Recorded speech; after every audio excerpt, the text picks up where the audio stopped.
نزل ايدك نزل ايدك نزل ايدك. ماشي اوكي. هو ما بتشتغل كنتش ايه؟ جاهز والله. وين؟ خليك تخضني طيب.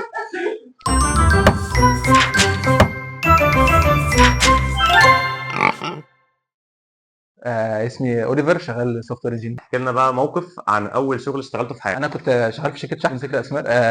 امي بتسلم عليك وبتقول لك مليني واحده واحده. في يوم من الايام كنا داخلين ميتنج مع كلاينت، بنحاول بقى نشرح له ازاي هو ممكن يتعامل معانا وازاي الشركه ممكن تساعده وهكذا. اوكي. ففتره من الفترات في وسط الميتنج لقينا مره واحده كول من الهيد اوف انجينيرنج بتاعنا، فواضح ان في كول، واضح ان في مشكله، بس احنا قلنا خلاص هنهندل الكلاينت اللي معانا دلوقتي مثلا 15 دقائق كمان وخلاص.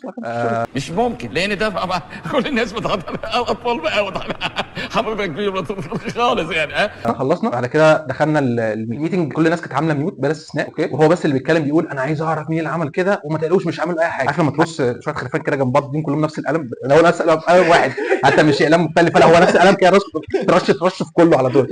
المهم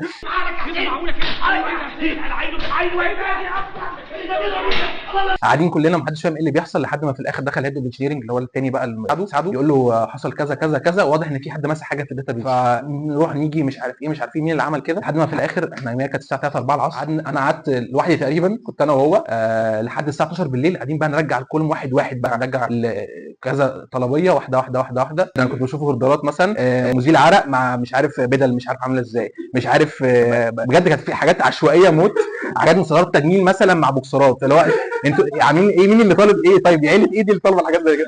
تاني يوم الصبح لو احنا في ميتنج الصبح بنقول بقى احنا عملنا ايه امبارح وايه اللي حصل وكذا، لقينا في واحد معين كده معانا ما دخلش الميتنج. يا بوح ساعتك بتكلمني؟ فليه ما دخلش ميتنج؟ اصلا عيان شويه، خلبوط انت عيان شويه.